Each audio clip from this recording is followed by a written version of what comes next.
Hello everybody and welcome back to Phoenix Wright Ace Attorney Trials and Tribulations.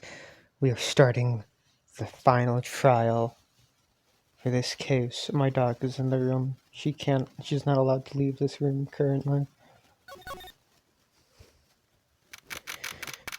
Let me turn this down. January 8th, 9:46 a.m. District Court, Defendant Lobby Number 1. Good morning, Mr. Wright. Good morning, Maggie.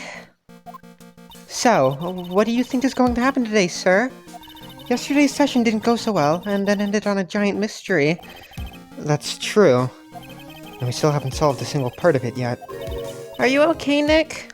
Huh? Oh, yeah, of course. I saw that little flash of doubt in your eyes. No, that wasn't doubt. That was, determination. Why don't I believe you? It's nearly time, Maggie. You'd better get going to the defendant's seat. Roger, don't let me down, Mr. Wright. I'm counting on you. Hey, pal. Hey, Detective Gumshoe. Quit stressing Maggie out. She doesn't need that. How did you know she was stressed? I was watching through the doorway. Oh. You look like you lost the case already. Show a bit of confidence, will you, pal? Here, maybe this'll help. Huh? Have you taken up aromatherapy too? Have you taken up aromatherapy too? Not in a million years, pal. Don't tell me that you don't remember this thing. Come to think of it, that doesn't look like one of those aromatherapy bottles. This is the small bottle that turned up in Tribulations' kitchen a couple of days ago. Wow, look at all these little bottles. Oh, they're aromatherapy bottles. He's got so many, they're overflowing onto the floor. Hey, wait a minute. There's one bottle that's different from all the others. Well, what do you know? And it doesn't have a label either. And it doesn't smell. We finally got the analysis results back from the lab. So, what is it? Is it the poison? I'm afraid not, pal. It's medication. Medication? Yeah, for years. Topical use only, apparently. For ears? You mean... Yeah, it's the medication Glenn Elg was using for his ruptured eardrum. What was Glenn Elg's ear medicine doing in the kitchen? Small bottle refiled into the court record. What about the unidentified fingerprints? Anything on that? Small bottle, type other, found in the kitchen. The victim's ear medicine, found covered in unidentified fingerprints in the kitchen. Someone screwed up, so they only had time to analyze the contents of the bottle. Another hour and they might have gotten something on the prints, but... that's going to weaken its impact as a piece of evidence. What are you doing, dog? Okay, pal, this is it. Make sure your defense is impregnable today. Got it? Stop. Today's trial. I'm gonna expose that guy for what he's done, or my name isn't Phoenix Wright. Do not bite anything. She likes chewing on everything. January 8th, 10 a.m., District Court, Courtroom Number 4. Stop! Court is now in session for the trial of Maggie Bird. The defense is ready, Your Honor. Ready and waiting as always, Your Honor. Very good. Then, we'll get underway at once. Yesterday, we heard the testimony of Mr. Victor Kudo. He claims to have witnessed the defendant putting a powder into the victim's coffee. However, the witness's testimony was plagued with a number of problems. The mark on the rim of the cup shows that the victim drank from it with his right hand. But according to the old man's testimony, he picked it up with his left hand. Thank you, Mr. Godot. Furthermore, according to the witness's account, the victim was listening to the radio with an earpiece in his left ear. Yet, the victim's left eardrum was ruptured, which made him effectively deaf in that ear. It's amazing how many contradictions a single case can have, huh, Nick?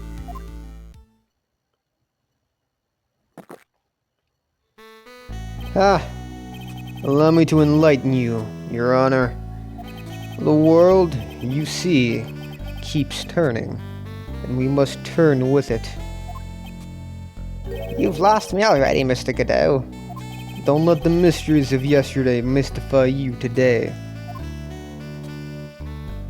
Only losers think like that.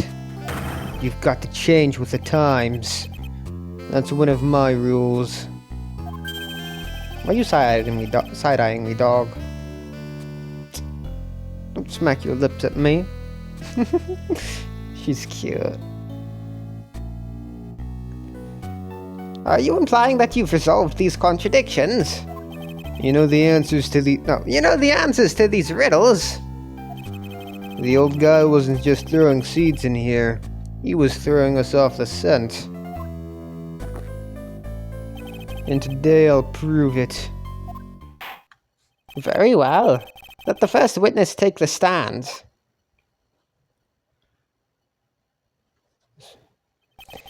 And you are... Oh, bonjour, everyone. I am Jean Armstrong, the owner and head chef of La Tribulations restaurant. Enchanté. Forgive me for asking, witness, but are you a woman? Oh la la, monsieur. As you can see, I am le pet and pecky gentleman. Non? Calm down, dog.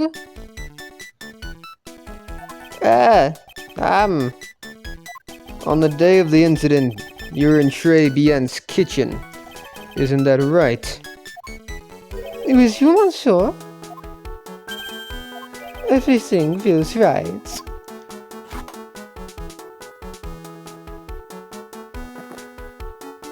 Ah. Wow, he's totally unfazed. Doesn't anything intimidate this guy? Very well, your testimony, please, witness. Please tell the court what happened that day at Tribulations. We volunteers.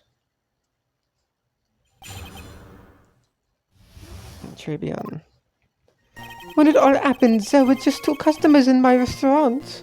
I remember I was experimenting with some art decor that day, like having a large mirror between la tables, for example. Perhaps that is what la old man was looking at.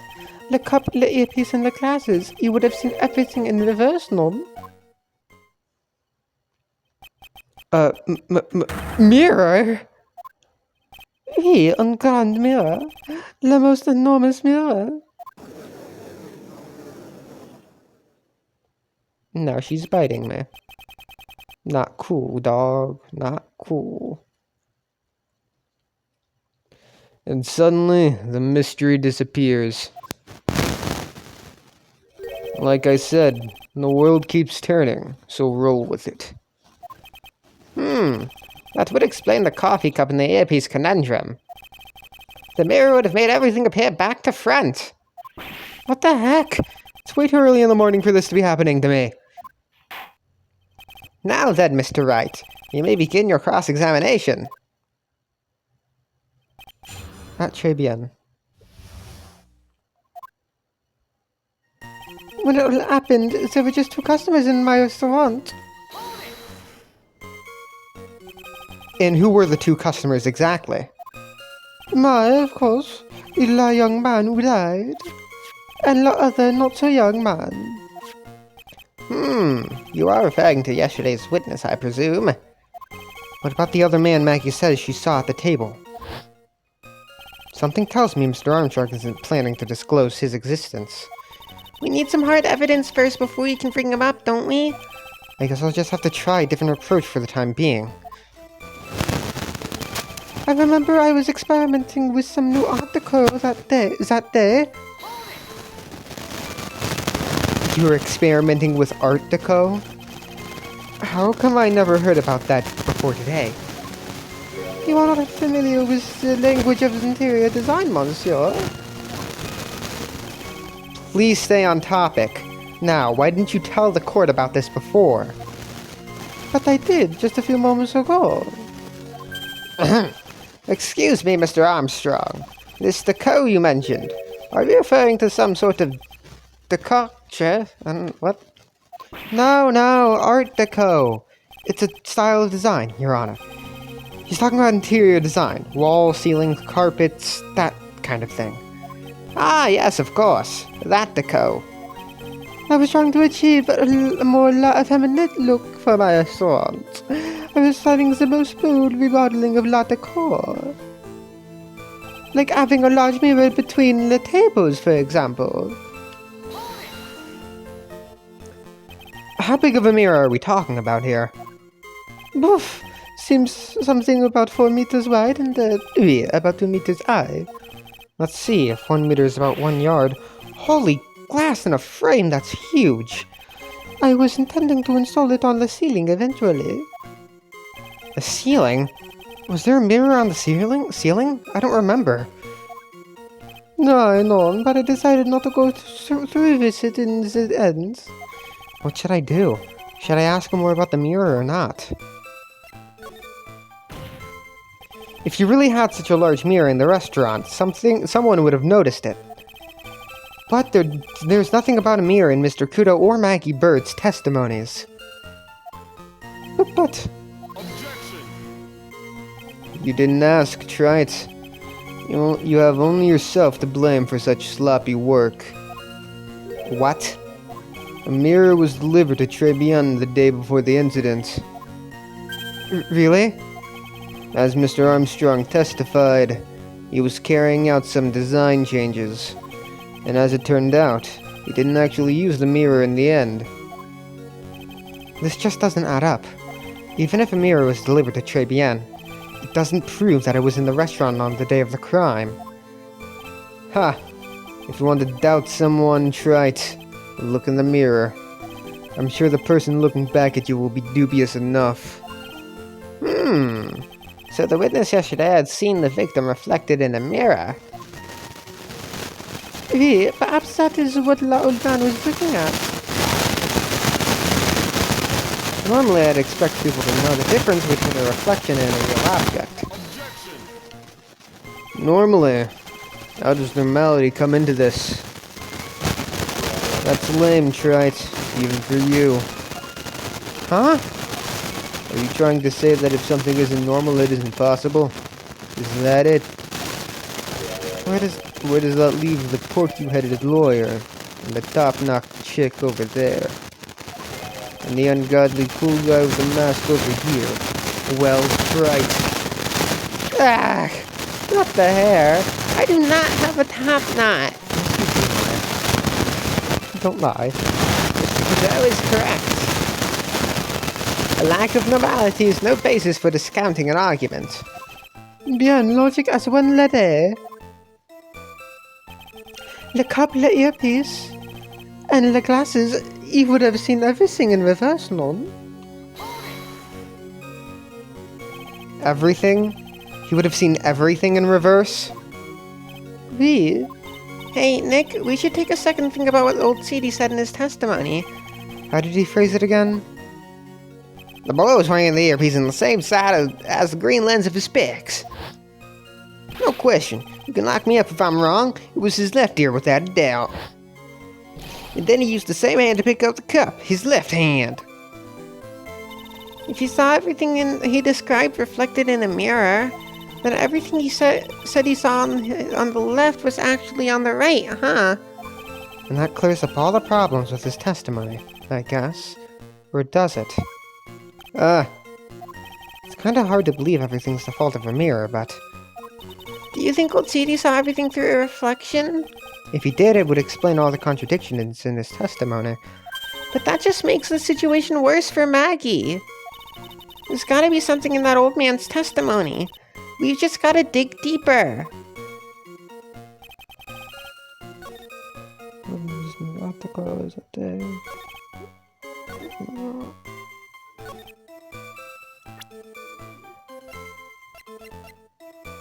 Did they resent his testimony?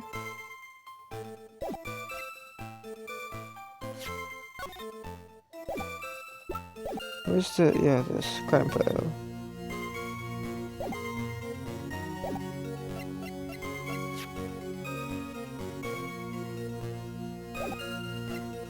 Nope.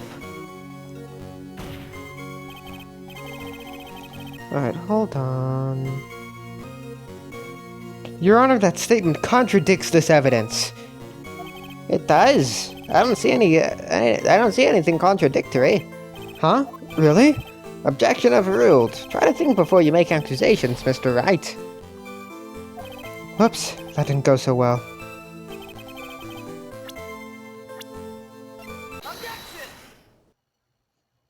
The coffee cup, the earpiece, and the HMD. Let's think back over Mr. Kudo's testimony for a second, shall we? The boy was wearing the earpiece on the same side as the green lens of his specs. No question, you can knock me off if I'm wrong. It was his left ear, without a doubt. So, to summarize, we were told both the HMD and the earpiece were on the victim's left side. Now, if Mr. Kudo saw all that as a reflection in the mirror, it means both the HMD and the earpiece were actually on the victim's right side. Exactement. You see, monsieur, now that you think about it, it is not so odd, non? Unfortunately, that's where we run into a monumental contradiction with the facts. If Mr. Kudo really did see everything in a mirror, why is it that the HMD is now on the wrong side of his head? Order! Mr. Wright is correct. If the witness genuinely observed the victim reflected in a mirror, then we would expect the victim's eyepiece to have been over his right eye.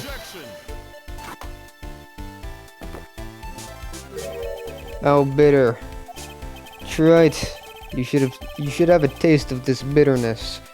It'll calm you down in no time. Are we talking about your coffee? Or something completely different? You don't understand the way the witness thinks. How he thinks? You remember this, I presume. The eye broke the vase. Sorry, apology. Mr. Kudo's sworn testimony. Exactly. The old man has one very grievous habit, other than throwing seeds. The more of an impression something makes, the more muddled his mind makes it. And what's the most striking thing about Mr. Elg? Clearly it's the victim's eyepiece. And that's my point. The old man strikes again. Mr. Elg's HMD made a big impression on the old man.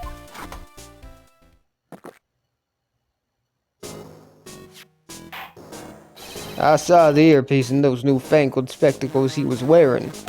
Oh yes, they were both on his left ear, do you hear? His left ear. Ha. Well, Trite, that's the second time he's done an impression. He did Desi in case 2. Now he's doing Kudo in this case. Ugh, that's the worst but best impression of Kudo ever. Wow, I really thought he was old CD for a minute there. Kudo's good. Enough. I must agree that yesterday's witness was irresponsibly rash in much of his testimony. Bad luck, Nick. Looks like the boil of a connection you found was just a rash. A mirror can't be beaten by a handful of seeds, nor can it lie. So, what exactly was the old man looking at? Fill us in, Mr. Armstrong. Go on. Tell the court. We're all ears. Oui, I can explain. Please, if you look at the plans of la restaurant. The mirror. Hello, is everyone sitting comfortably? Le mirror, it was hidden in the middle of la restaurant, dividing the two halves. There is only one seat from which you could have seen an image of la victim. That was la seat at the table next to la victims. That was where the old man was sitting. After the terrible incident occurred, I moved the mirror so it was not in the way. But naturally, I did not touch anything else.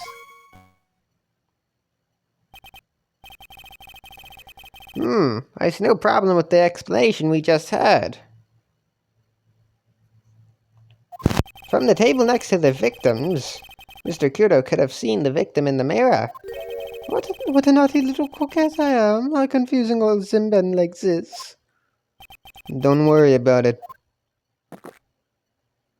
We can keep up, except for the guy breaking out in a cold sweat over there again. I hate that guy. You said you didn't touch anything else apart from the mirror. Are you quite sure about that?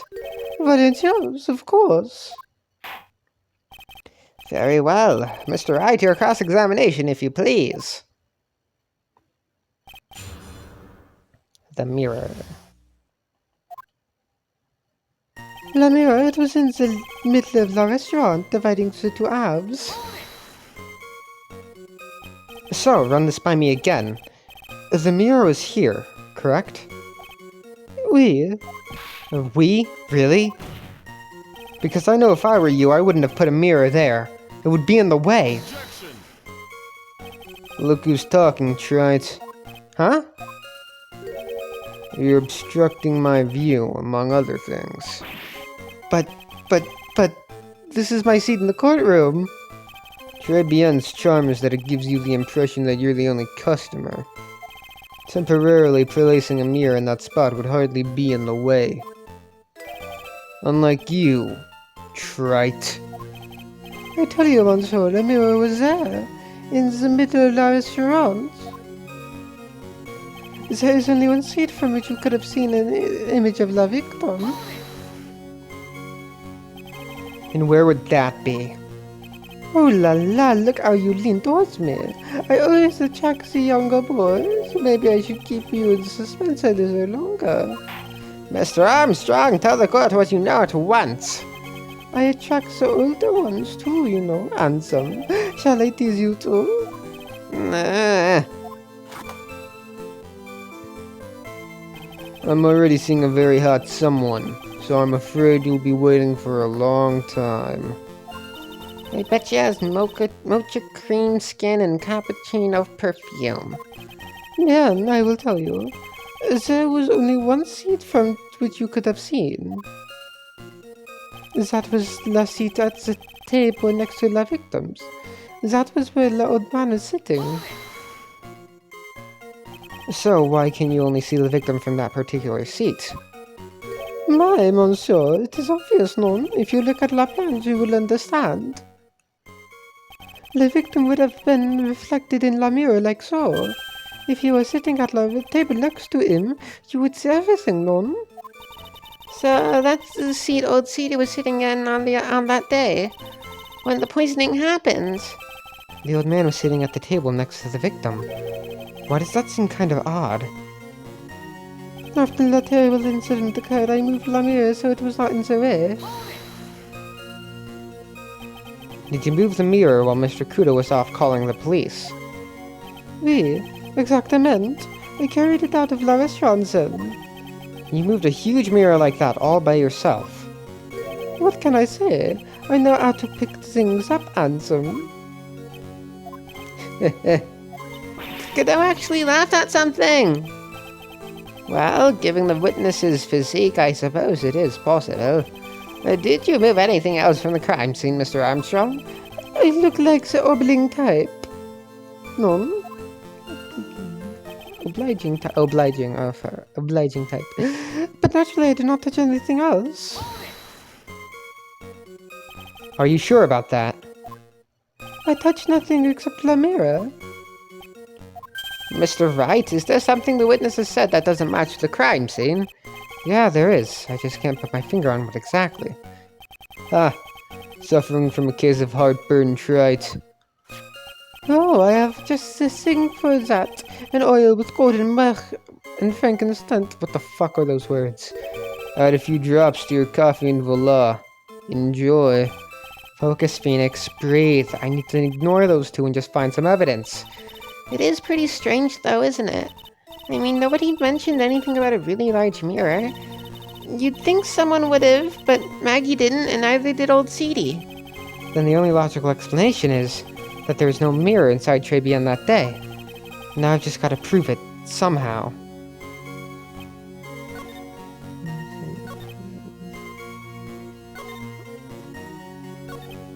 Okay, so it's either gonna be Old Man Kudos, or... fuck it. Yeah, okay. Your Honor, Mr. Kudo's words yesterday strongly contradict Mr. Armstrong's testimony. This is It's a letter of apology that was written by Mr. Kudo, is it not? I realize it looks useless, Your Honor, but this is still testimony. Ha! I guess useless people are only really good at identifying useless things. What relevance does this scrap of paper have to the trial, Mr. Wright? Mr. Kudo's testimony is actually very relevant to the question at hand, Your Honor. Because it very clearly contradicts with this piece of evidence. This piece of evidence contradicts with testimony we have heard, Your Honor. The crime photo? Yes, this photo clearly shows something that theoretically should not exist. What on earth do you mean by that, Mr. Wright? Should not exist? Ha! Sounds like you're describing yourself, trite. Now then, if the defense would please clarify its statement. What is the something that should not exist in this photo?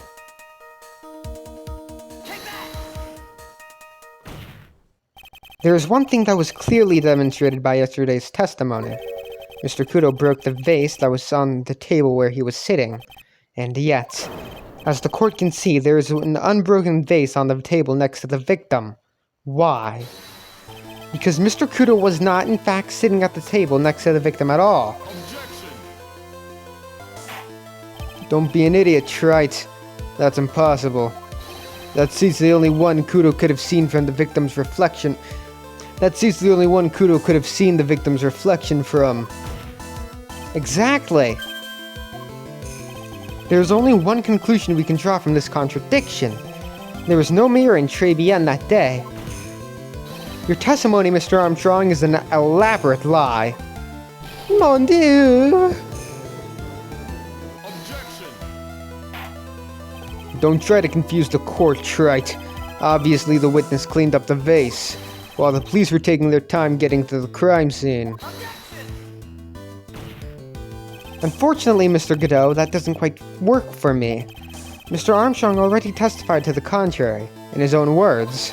I did not touch anything else except the mirror.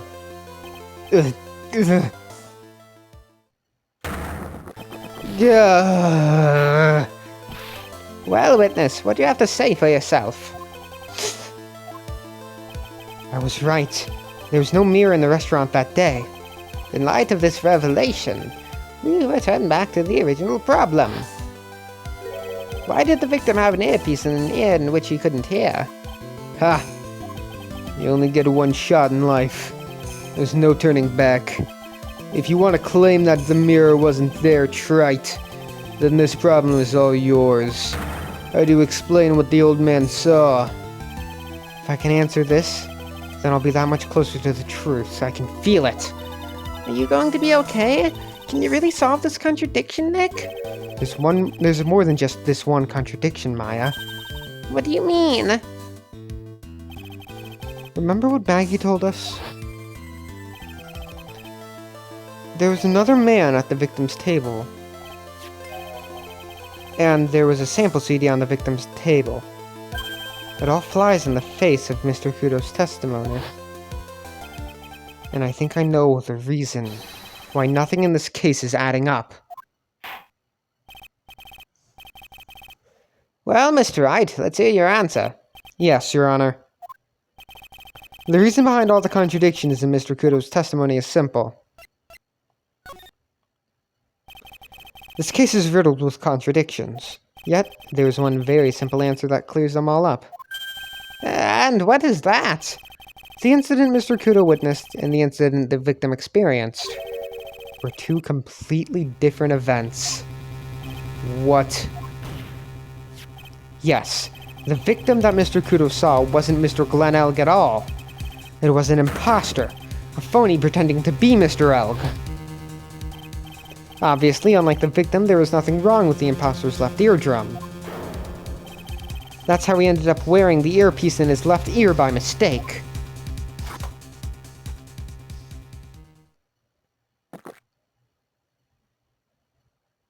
Phew!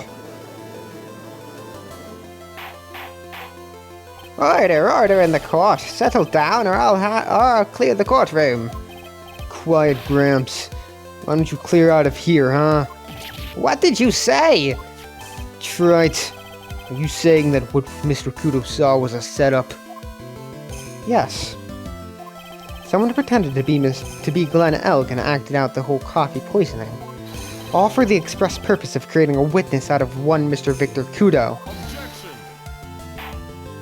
Get real, Wright. Why would anyone want to do that? Isn't it obvious? The thing Mr. Kudo was most insistent about in his testimony was... The servant girl brought him a cappuccino, but she put something in it. That's the servant girl right there in the defendant's chair. I remember her well. It's so hard to believe, but... There is one and only one reason to show Mr. Kudo this fake poisoning. To show Maggie Bird in the act of poisoning the coffee. Are you insinuating that the waitress in the old man's story was a fake as well? It's true that there were no other customers in the restaurant at the time, but... It's also true that the chef was there. You would have noticed what was happening. That's right. Well, witness, if your restaurant really was the scene of such theatrics, you would have known about it, correct? Oh la la, this is most difficult for me. No, it's quite simple. All you have to do is testify. You are under oath, after all. Was there, in fact, a phony at trade? The defense demands that Mr. Armstrong tell the whole truth about what happened. The defense's request for additional testimony is accepted. You will accurately explain in detail the events in the restaurant that day. Oui.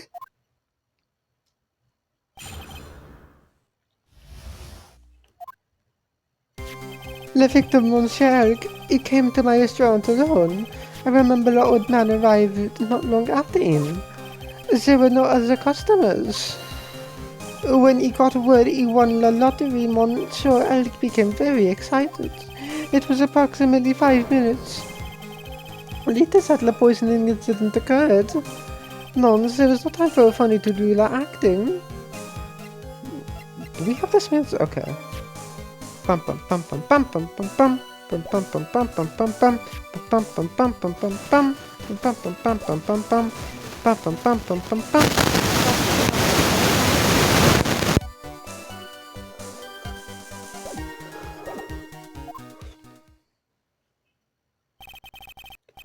Just so we're clear, there was no red mirror in the restaurant after all. Je veux demander pardon. Forgive me, Your Honor. I lied because I wanted this supposed to be cleared up quickly. What you have just done is commit perjury, Mr. Armstrong. I will decide how to punish you later. Oui. For now, we will hear your cross-examination, Mr. Wright. You took that perjury charge a bit too well. But I'm guessing he'll be in more serious trouble after this cross-examination.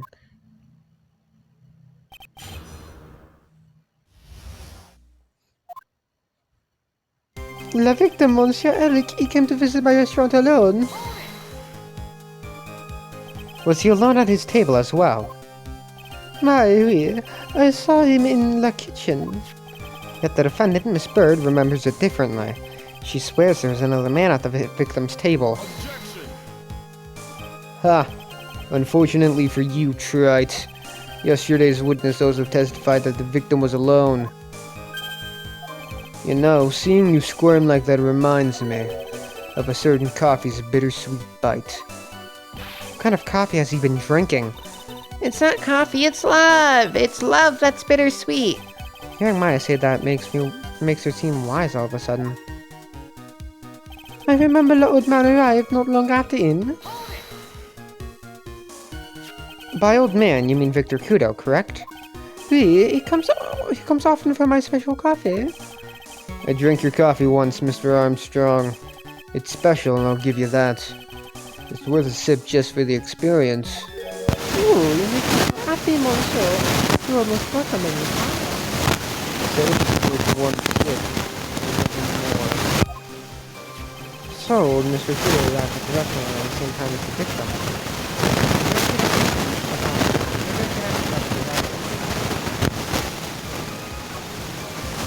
Out of curiosity, about what time was it when Mr. Kudo arrived? Oh no, I cannot remember, monsieur. I believe you were told by a witness yesterday. The gun was reported at 2:25 p.m. by a kind of scary old man, sir. Does that perhaps jog your memory, witness? The incident happened approximately after you arrived. So the victim must have arrived between 2 p.m. and 2:10 p.m., Mom? Just after 2, huh? Thank you for your help in jogging my memory, monsieur. You are wonderful. I can't sit here all the time and do nothing now, can I? The time of day will be added to the witness's testimony. Oui, monsieur judge. Everything I do it for you. Merci bien.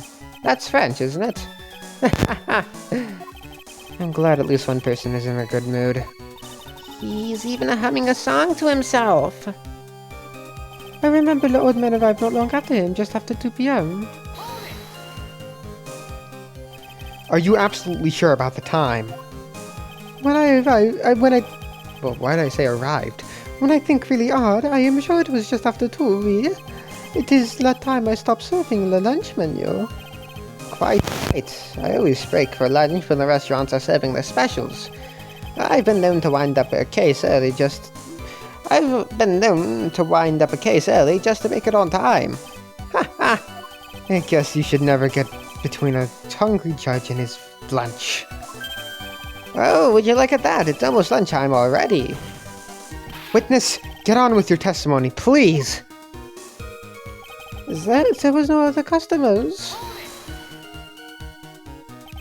So your only customers were Mr. Kudo and the victim. How many times do you need to ask the same thing, Wright?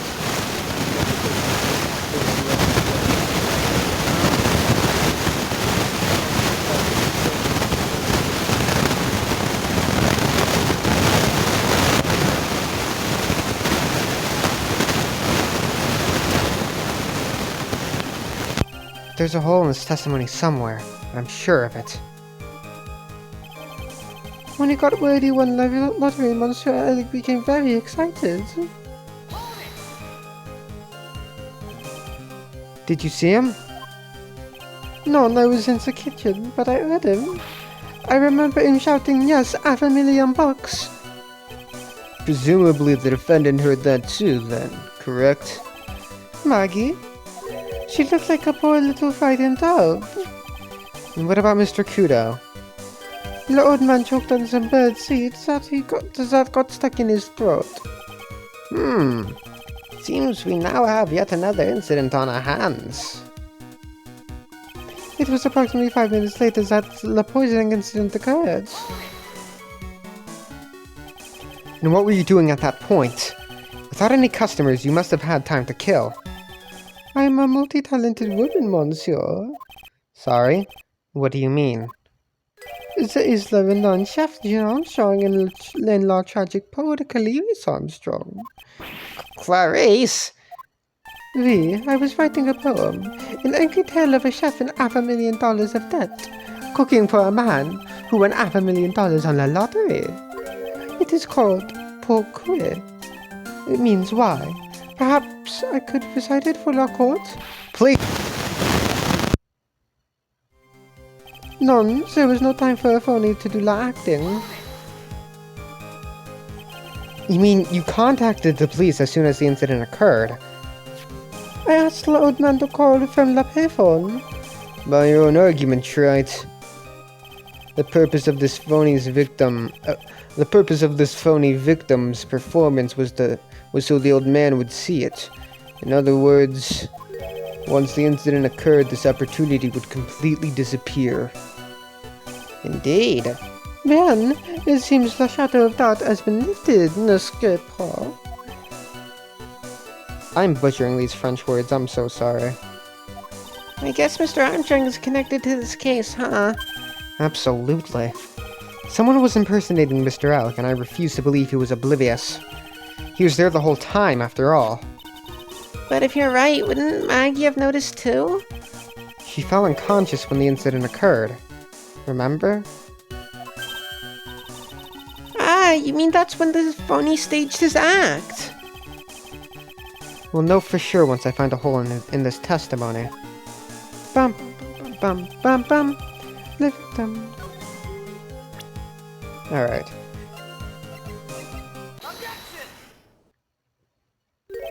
I'm afraid I finally got you, Mr. Armstrong. Okay? What do you mean? At the time in question, the victim was listening to the radio with his earpiece. The show he was listening to was Millionaire Radio. Each week they announced the winning number of a $500,000 lottery. Monsieur Alec was listening to. I can't see any problem with the testimony, Mr. Wright. I wonder. You say the victim arrived at your restaurant after 2 p.m., correct? Oui, I am sure of it. I remember it perfectly now. I know it was that time because I had just finished serving the lunch menu. Get to the point, Wright. If you have one. That show was broadcast live at 1:30 p.m. and it claims to be the most thrilling 10 minutes of your life. It's on the air at 1:30. Now, supposedly the victim made some noise when it was announced that he had won. And yet, I don't believe his cry of joy could have occurred after 2 p.m. because the show had already finished more than 30 minutes earlier beyond that point in time. No! This victim has been told about how it's done nothing but the impossible. The show that was already over. There was only one This victim was an imposter acting out the poisoning 30 minutes after the real murder.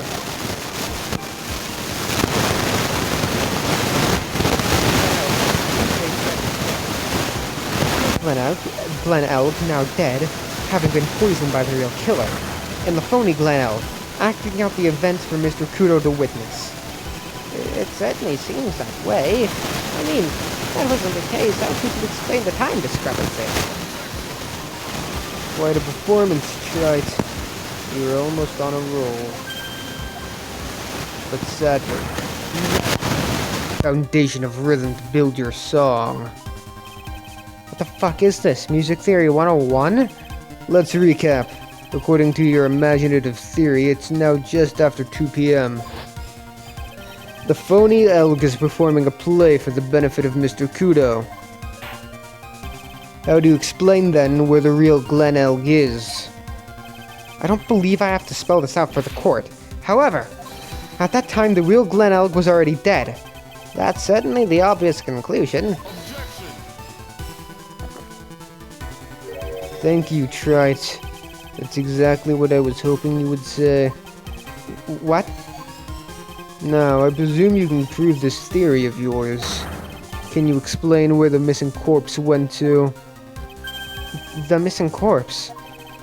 According to the old man's testimony, there was only one other customer there.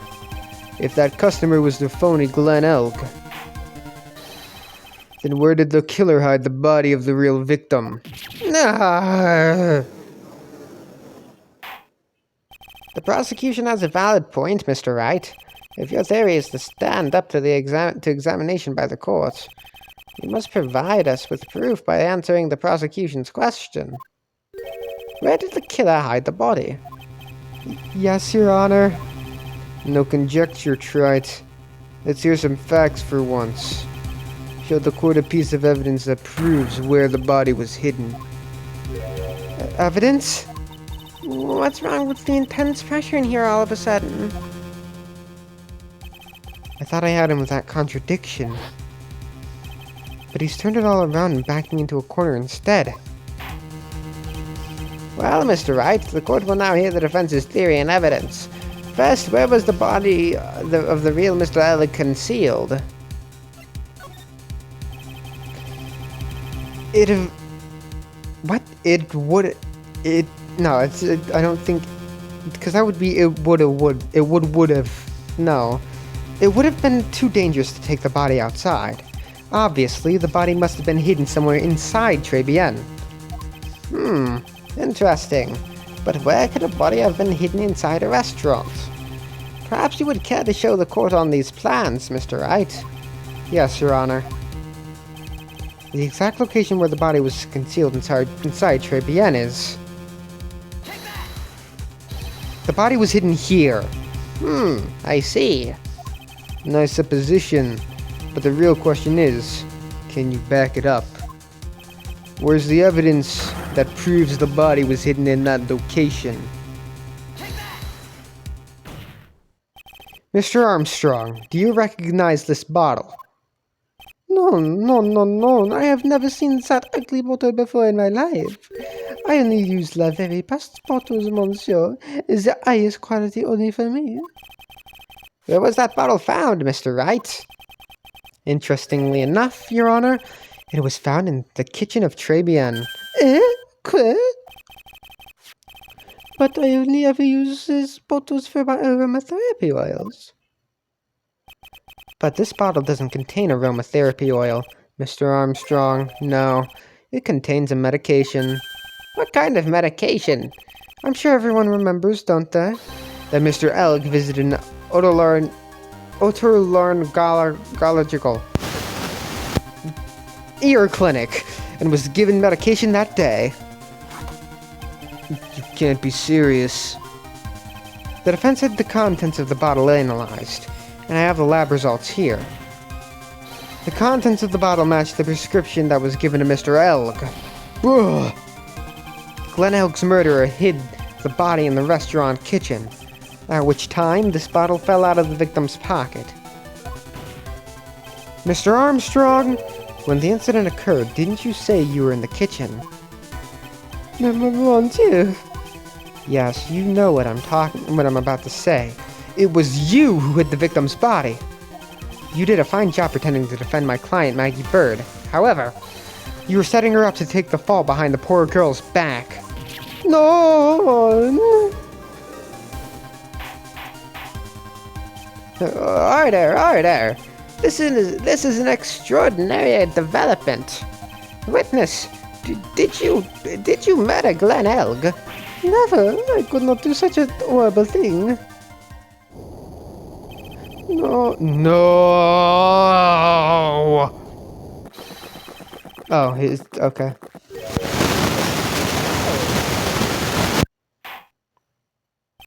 The bitterness. Every time I get lied to, I always down a mug of coffee. That's one of my rules. Do you have the slightest idea how many cups you've had by now?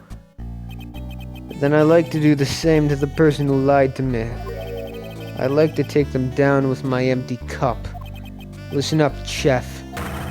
How about a brand new flavor in your ear, my H-deficient friend?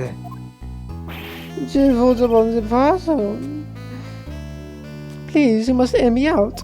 It is a trap. Listen to me. Por favor. You hablo español, Mr. Armstrong, and por favor is Spanish. Espanol. I'm only going to ask you once. Did you do it?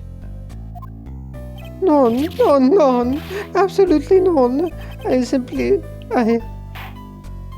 Let's hear it.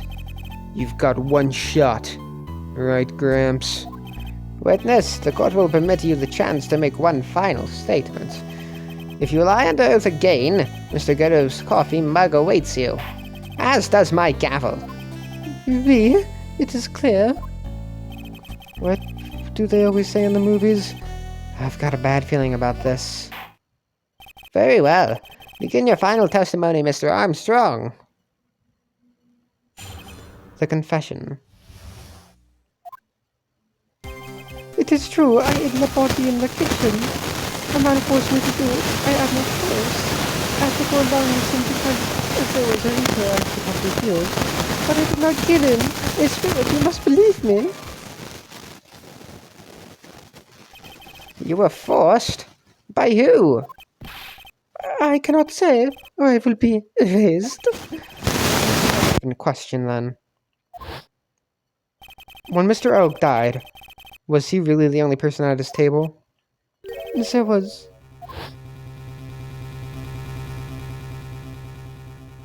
There was another man. I knew it. Maggie was telling the truth! You may cross-examine the witness now, Mr. Wright. There's just one more thing I need to do. I gotta break this guy and get him to tell us the name of the real killer.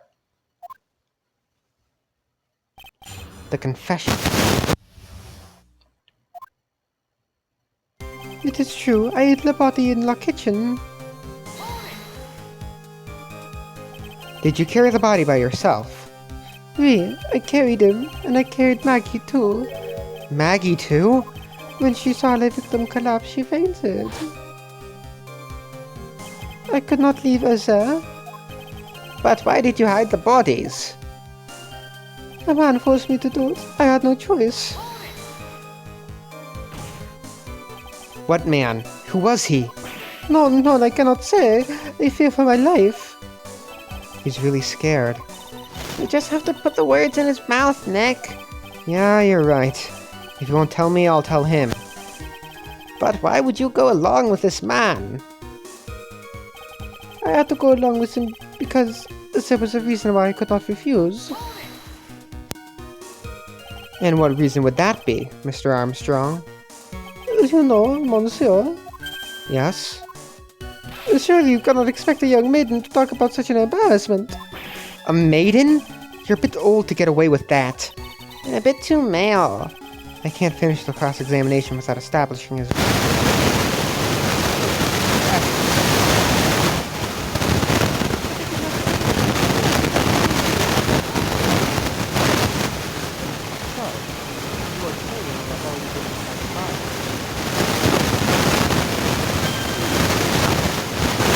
We ought to believe you, Mr. Armstrong. You must tell the court everything. You must make clear the identity of the man who ordered you to do this. He's already confessed this much, he might as well stop dancing around the real issue. Yeah, but he really doesn't want to tell us who the killer is. Then sock it to him, Nick! Yeah, that's not a bad idea. Did you write the body on my... There's a reason I could not refuse. Where is it? Jean's loan contract. Contract. You have a $500,000 debt, don't you? $500,000? Is that true, Mr. Armstrong? Oui, je suis désolé. I was weak and I borrowed the money. This is Mr. Armstrong's Achilles heel. And that's why you couldn't refuse anything asked of you by this man. Asked. A $500,000 loan from a black market loan shark. And you had no way of paying it back, did you? That's why you were forced to do anything this man told you. Oui, it is as you say. Mr. Armstrong! The tiger. He told me he was going to use my restaurant for a business rendezvous. On the day in question, he was meeting the victim to demand that he repay his loan. I don't know why it happened like that. It just did what he told me to do. I had no choice. I carried the body and the inconscient Maggie out of the dining area and into the kitchen. After that, I just tried to forget what I had seen. I think we can now safely say that the man who forced your hand was Mr. Furio Tigre.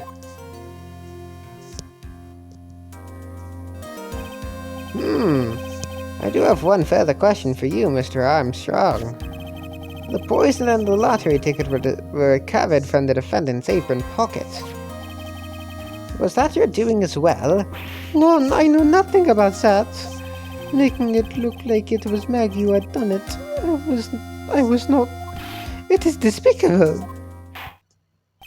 Mr. Godot, you will summon this Furio Tigre as a witness. I doubt that can be arranged today, so we will adjourn for now. Proceedings will continue tomorrow. 30 minutes. What? The trial will go on. I'll see to it myself. I need half an hour to get that guy on the stand. Not a minute more.